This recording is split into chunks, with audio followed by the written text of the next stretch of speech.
जय हिंद दोस्तों। देखिए, हम लोग अभी आधुनिक भारत पढ़ रहे थे और आधुनिक भारत में हम लोग ने प्रथम अध्याय यूरोपीय कंपनियों का आगमन को शुरू किया था। और यूरोपीय कंपनियों में हम लोगों ने पुर्तगाल को देख लिया था। पुर्तगाल को हमने देख लिया था। पुर्तगाल से बचे हुए कुछ एक दो पॉइंट रह गए थे, जैसे कि पुर्तगालियों का प्रभाव। तो पुर्तगालियों का प्रभाव में क्या था, देखिए कि 1560 ईस्वी में क्या हुआ कि पुर्तगीज ने क्या किया कि ईसाई धार्मिक न्यायालय की स्थापना की। ईसाई धार्मिक न्यायालय की स्थापना 1560 में गोवा में किया गया। ये आखिर पुर्तगालियों ने इस प्रकार की न्यायालय की स्थापना क्यों कर रहा है वहाँ पे? ईसाई धार्मिक न्यायालय की स्थापना क्यों कर रहे थे वो लोग? क्योंकि उनको लगता था कि भारतीय जो हैं उनके धर्म का विरोध करेंगे, ठीक है। इसलिए उन्होंने ईसाई धार्मिक न्यायालय की स्थापना की। इसका उद्देश्य था कि जो भी हमारे धर्म के खिलाफ, यानी कि पुर्तगालियों के धर्म के खिलाफ आवाज़ उठाएंगे, विरोध करेंगे, तो उनकी आवाज़ को क्या किया जाए, दबा दिया जाए, ठीक है। और पुर्तगालियों ने क्या किया, नंबर दूसरे पे, कि प्रिंटिंग प्रेस की शुरुआत की। प्रिंटिंग प्रेस की शुरुआत 1556 में उन्होंने किया, ठीक है। और एक स्थापत्य कला की उन्होंने शुरुआत की थी, गौथिक स्थापत्य कला। ये एक निर्माण कला होती है, भवन मंदिर निर्माण कला होता है गौथिक स्थापत्य कला। तो गौथिक स्थापत्य कला की शुरुआत किसने की थी भारत में? तो पुर्तगालियों ने किया था। और यहाँ से कुछ उन्होंने फल वगैरह भी ला करके लगाए थे, जिसमें अनानास था, गन्ना था, पपीता था, अमरूद था, मूंगफली, आलू, मक्का, तंबाकू, इन सभी का क्या किया था उन्होंने, भारत में इसकी खेती प्रारंभ किया था। तो पुर्तगाल से इतना ठीक है, ये इससे ज़्यादा नहीं कहीं आएगा क्वेश्चन, ठीक है। हम लोग देख लेते हैं डच कंपनी को। डच कंपनी, जैसे आप लोग को पता है कि डच कंपनी 1595-96 में आया था, ठीक है। और डच कंपनी को ही हॉलैंड या नीदरलैंड के नाम से भी जाना जाता है, ठीक। देखिए कि प्रथम डच यात्री कौन था, भारत आने वाला प्रथम डच यात्री कौन था? तो कार्लेनियस हाउटमैन था, ठीक, जो सबसे पहले भारत आया था, ठीक है। और 1602 ईस्वी में क्या हुआ कि डच संसद जो है, डचों ने अपने संसद द्वारा United East India Company of Netherland की स्थापना की। और जिसका उद्देश्य क्या था? इसका उद्देश्य था कि पूर्व भारत और दक्षिण एशिया जो है, दक्षिण मध्य एशिया में जाकर के व्यापार करना। डचों ने यहाँ कुछ महत्वपूर्ण कोठियाँ की स्थापना करवाई, जैसे कि मसूलीपट्टनम 1605 में, मसूलीपट्टनम 1605 में, पुलिकट तमिलनाडु में है 1610 में, सूरत गुजरात में 1616 में, फिर कासिम बाजार है बंगाल 1658, और पटना में भी एक कोठी की स्थापना करवाया 1658 में, ठीक है। और एक महत्वपूर्ण युद्ध हुआ था, डचों का एक महत्वपूर्ण युद्ध हुआ था, ठीक है, जिसे हम लोग वेदरा का युद्ध कहते हैं। वेदरा का युद्ध 1759 ईस्वी में, वेदरा का युद्ध 1759 ईस्वी में हुआ था। और ये ब्रिटिश एवं डच कंपनी के बीच हुआ था, ब्रिटिश एवं डच कंपनियों के बीच हुआ था, जिसमें डचों की पराजय हुई। तो वेदरा के युद्ध में किसकी पराजय हुई थी? डचों की पराजय हुई थी। और वेदरा का युद्ध कब हुआ था? 1759 में हुआ था। और इस युद्ध में, वेदरा के युद्ध में अंग्रेजी सेना का नेतृत्व कौन कर रहा था? क्लाइव कर रहा था, ठीक है। वेदरा के युद्ध में अंग्रेजी सेना का नेतृत्व क्लाइव कर रहा था। इसी युद्ध में, मतलब वेदरा के युद्ध में ही डचों का पतन हो गया। और भारत से आखिरी पतन उनका वेदरा के युद्ध के बाद हो गया था। तो सबसे महत्वपूर्ण जो कंपनी है यूरोपीय कंपनी पुर्तगीज था, और जो सबसे ज़्यादा महत्वपूर्ण बनी वो आपका अंग्रेजी कंपनी थी, जो कि अंग्रेजी कंपनी थी, जो कि 1600 में आई, और भारत जब आज़ाद हो गया तो उस समय ये गई। तो इसका बहुत बड़ा समय काल भारत के साथ रहा है। तो देखते हैं हम लोग कि एलिजाबेथ प्रथम के काल में, एलिजाबेथ प्रथम जो थी वहाँ की महारानी थी, ये जो थी एलिजाबेथ प्रथम, ये ब्रिटेन की महारानी थी।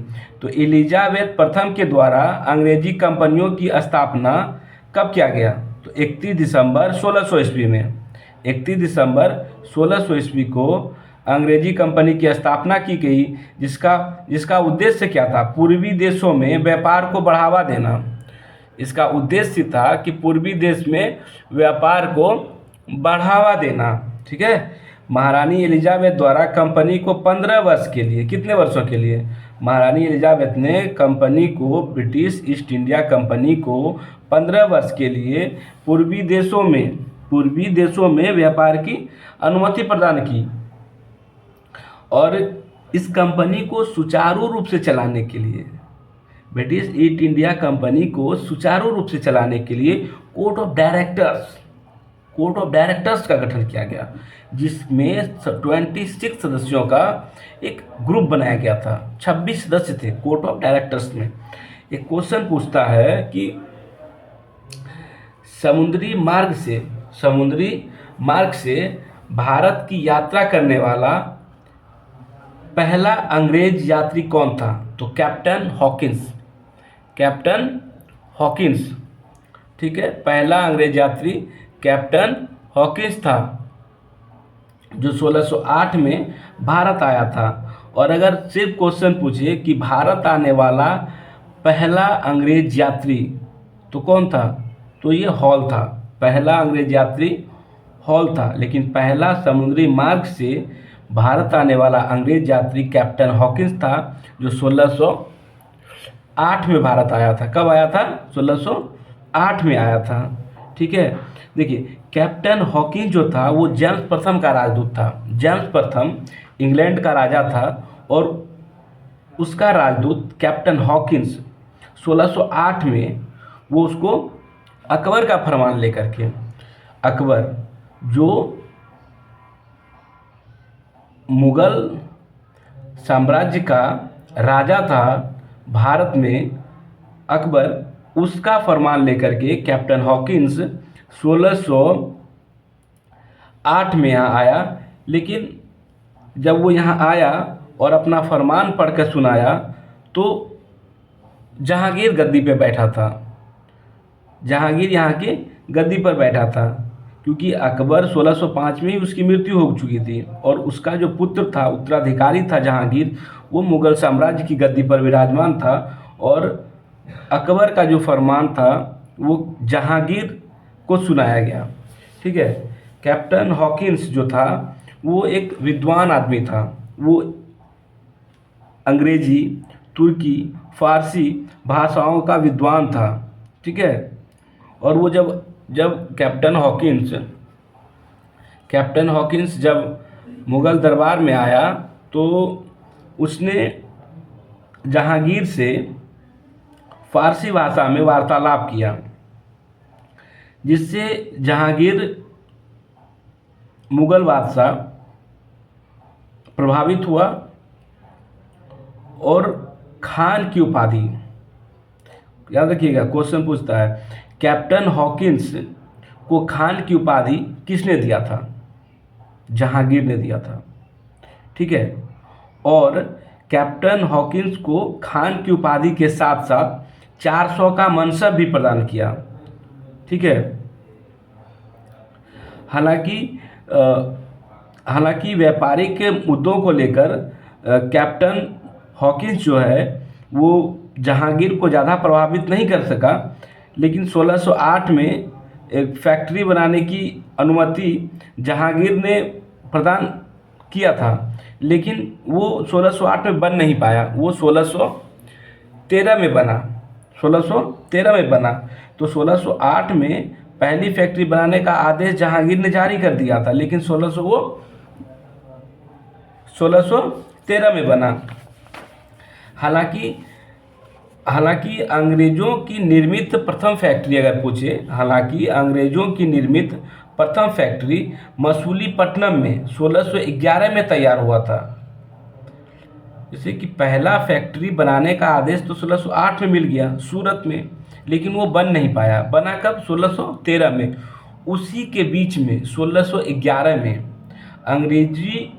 अंग्रेजों की निर्मित प्रथम फैक्ट्री मसूलीपट्टनम में 1611 में तैयार हो चुका था। अब कैप्टन हॉकिंस का भी एक ही उद्देश्य था कि वो यहाँ पर आके मुग़ल बादशाह को प्रभावित करे कि जो ब्रिटिश ईस्ट इंडिया कंपनी है उसको यहाँ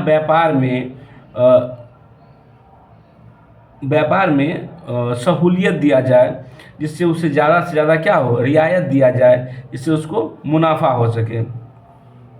कैप्टन हॉकिंस 1608 में आया और 1611 में इंग्लैंड वापस चला गया। अब जेम्स प्रथम ने क्या किया? पुनः जेम्स प्रथम ने 1615 में, याद रखिएगा 1608 में कैप्टन हॉकिंस आ रहा है, लेकिन 1615 में टॉमस रो आएगा। कौन आएगा? 1615 में टॉमस रो आया मुग़ल दरबार में, और इसने जहांगीर की कृपा पाने में क्या रहा? सफल रहा। और 1618 में यहाँ फैक्ट्री बनाने की अनुमति मिल गई और भी रियायतें इसको मिल चुकी थी। 1619 में इंग्लैंड वापस लौट गया टॉमस रो 1615 में आया और 1619 में वापस चला गया। यानी कि हालांकि कैप्टन हॉकिंस और टॉमस मुनरो दोनों का उद्देश्य एक ही था, कंपनी के व्यापार में विशेष रियायत दिलाना, जो कैप्टन हॉकिंस को उतनी नहीं मिली, लेकिन टॉमस रो को आपको इसमें सफलता मिली। एक कंपनी हमने आपको पहले ही बताया था, पुर्तगीज कंपनी, क्योंकि जो भी यूरोपीय कंपनियां थीं सबका उद्देश्य था हमें व्यापार में ज़्यादा से ज़्यादा मुनाफा कमाना है। अब जब एक कंपनी एक और कंपनी मतलब जब कई कंपनियां आएंगी तो क्या होगा? प्रतिस्पर्धा बढ़ेगा, लड़ाई होगा। हर कोई चाहेगा कि हम इसको अपने रास्ते से साफ कर दें तो ये पूरा प्रॉफिट मेरे नाम से होगा। हर कंपनी यही चाहेगी, और कंपनी का यही होता है प्रॉफिट, कंपनी का उद्देश्य ही होता है प्रॉफिट। तो पुर्तगाली एक राजकुमारी थी कैथरीन, और ब्रिटेन का राजकुमार था चार्ल्स द्वितीय। दोनों की विवाह हो गया, दोनों वैवाहिक संबंध में बंध गए 1661 में राजकुमारी कैथरीन और चार्ल्स द्वितीय जो ब्रिटेन का राजकुमार था, दोनों वैवाहिक संबंध में बन गए। अब जब वैवाहिक संबंध में बन गए तो प्रतिस्पर्धा भी यहाँ क्या हुआ? दोनों के बीच कम हो गया। अब पुर्तगाली ने क्या किया कि बम्बई शहर भारत में है, बम्बई शहर को ब्रिटेन के राजकुमार को दहेज स्वरूप दे दिया। दोस्तों देखिए कि बम्बई शहर है हम भारतवासियों का, और पुर्तगीज क्या कर रहे हैं? ब्रिटेन को दहेज में दे रहे हैं। क्या ठीक है, दहेज में दे दिए। और ब्रिटेन का राजा ने क्या किया कि बम्बई शहर को 10 पाउंड के वार्षिक किराए पे 1668 में ईस्ट इंडिया कंपनी को सौंप दिया। फिर मुग़ल शासक जो है, एक मुग़ल शासक, ये उत्तरकालीन मुग़ल शासक है फर्रुखसियर। ठीक है, हम लोग जब नेक्स्ट टॉपिक आएगा तो उसमें हम लोग फर्रुखसियर के बारे में पढ़ेंगे। उत्तर मुग़ल कालीन शासक है फर्रुखसियर के दरबार में एक ब्रिटेन वासी आता है, जॉन शर्मन आया था 1717 में, और इससे प्रभावित होकर के फर्रुखसियर ने क्या किया कि बंगाल में मात्र 3000 रुपया लेकर के वार्षिक कर और 10,000 रुपया लेकर के सूरत में वार्षिक मुक्त व्यापार करने की आदेश जारी कर दिया, आदेश दे दिया तुझे 3,000 रुपया में कि बंगाल में मुक्त व्यापार, और 10,000 लेके सूरत में मुक्त व्यापार का आदेश जारी कर दिया। हालांकि जो सिक्के अंग्रेज़ों के बम्बई में बनते थे, उस सिक्के को पूरे भारत में चलने का भी आदेश दे दिया। तो ये जो आदेश था फर्रुखसियर का, इस आदेश को ब्रिटिश कंपनी का मैग्ना कार्टा कहा जाता है। फर्रुखसियर के आदेश को मैग्ना कार्टा कहा जाता है, ठीक है। और जो फर्रुखसियर है, फर्रुखसियर को एक पदवी दिया गया है घृणित कायर का। ये क्वेश्चन हम पढ़ेंगे नेक्स्ट टॉपिक में कि घृणित कायर किस मुग़ल शासक को कहा जाता है, तो फर्रुखसियर को कहा जाता है। अंग्रेज़ों को एक सूबेदार था अजीमुस्सान नामक एक सूबेदार था, जो अंग्रेज़ को कालिकाता, सुल्तानाती और गोविंदपुर तीनों कालिकाता, सुल्तानाती, गोविंदपुर नामक तीन गांव प्रदान किया। जो ये तीनों गांव आगे चल के कोलकाता शहर में परिणत हो गया। अब हम आगे देखेंगे फ्रेंड्स, क्योंकि हमने आपका यूरोपीय कंपनी के आगमन में पुर्तगीज कंपनी देखा, फिर डच देखा, फिर अंग्रेज कंपनी देख लिया। अब फ्रांस कंपनी बचा है, फ्रेंच कंपनी देखेंगे, और फिर ब्रिटेन और जो फ्रेंच के बीच प्रतिस्पर्धा हुए, जो युद्ध हुए, तो उन कंपनियों को हम लोग देखेंगे। ठीक है फ्रेंड्स, फिर आप लोग इसको अच्छे से पढ़िए, नोट्स बनाइए, ठीक है, और अपने माता पिता के सपनों को पंख लगाइए। ठीक है फ्रेंड्स।